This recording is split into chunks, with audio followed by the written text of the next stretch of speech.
अस्सलाम वालेकुम दोस्तों, कैसे हो सब। मैं उम्मीद करता हूँ सब खैरियत से होंगे। आज की इस वीडियो में मैं आपको बताऊंगा इन्वर्टर कंप्रेसर को हम किस तरह टेस्ट कर सकते हैं। ये मेरे पास बेल इन्वर्टर मॉडल रेफ्रिजरेटर है।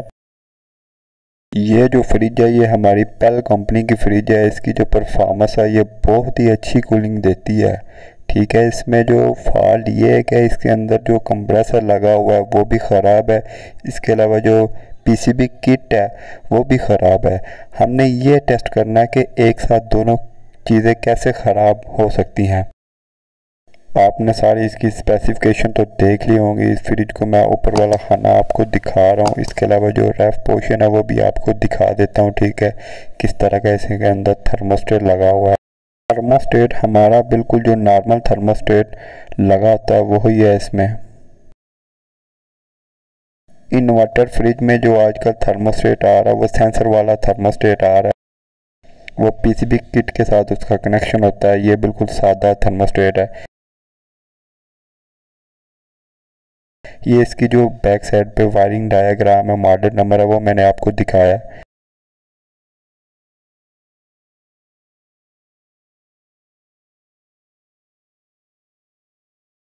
इसके अंदर जो कंप्रेसर लगा हुआ है ये डीसी अम्ब्रेको का कंप्रेसर है 8H। ये 230 वोल्ट इसके ऊपर 46 to 133 HZ लिखा हुआ है। इसके मुताल्लिक जो इन्फॉर्मेशन है कंप्रेसर के वो आपको वीडियो बना के दिखाऊंगा किस तरह हम टेस्ट कर सकते हैं कि इन्वर्टर कंप्रेसर और सादा कंप्रेसर में क्या फ़र्क है। सबसे पहले इसके अंदर जो फॉल्ट है उसको हम ट्रेस करते हैं कि क्या फॉल्ट है। मल्टीमीटर है, इसको मैंने बजर के ऊपर रख लिया है। ये आपको मैं बीप सुनाता हूँ इसकी। मीटर की दोनों तारों को जब मैं कंप्रेसर के तीनों पॉइंट पर रख के चेक करता हूँ तो हमें बीप की आवाज़ आनी चाहिए। इसमें बीप की आवाज़ नहीं आती। इसमें जो फॉल्ट ये है कि किसी मैकेनिक ने इसको चेक किया है। उसने इस तरीके से इसको चेक किया कि इसका जो कंप्रेसर है उसको भी उसने ख़राब कर दिया है।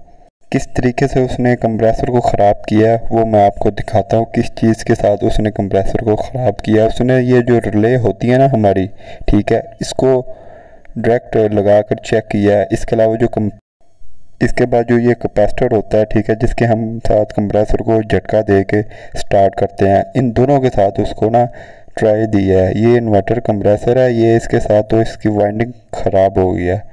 ये इसके अंदर फॉल्ट है, जो टेक्नीशियन की गलती की वजह से ये फॉल्ट आया है।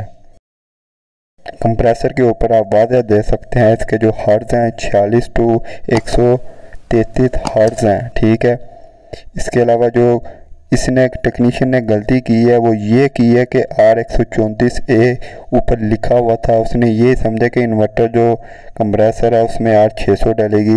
ये इन्वर्टर फ्रिज ही है लेकिन इसके अंदर जो गैस डलनी है ना वो हमारी डलनी है R134 ही, लेकिन कंप्रेसर हमारा इन्वर्टर लगाया हुआ है इसके साथ।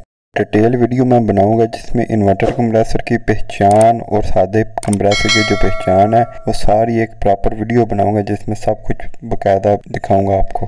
इन्वर्टर जो कंप्रेसर है इसको रिले तो नहीं लगी होती लेकिन पॉइंट उसी तरह ही होते हैं। ठीक है, जो इसके साथ लगता है कनेक्टर वो आपको मैं पिक में दिखाता हूँ वो कौन सा लगा होता है। ये उसके साथ लगता है, ये वाइट कलर का जो कनेक्टर है।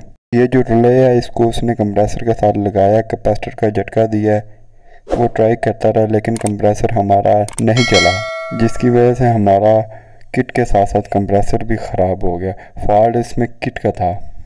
ऐसा कभी नहीं हुआ कि किट के साथ कंप्रेसर हमारा ख़राब हो जाए। मुझे उम्मीद है वीडियो आपको बहुत ही पसंद आई होगी। ये आपके लिए अच्छी वीडियो लेकर आता रहूँ। इसके बाद जो मैं वीडियो अपलोड करूँगा वो ये है कि इन्वर्टर कंप्रेसर की जगह हम दूसरा कंप्रेसर लगा सकते हैं कि नहीं लगा सकते।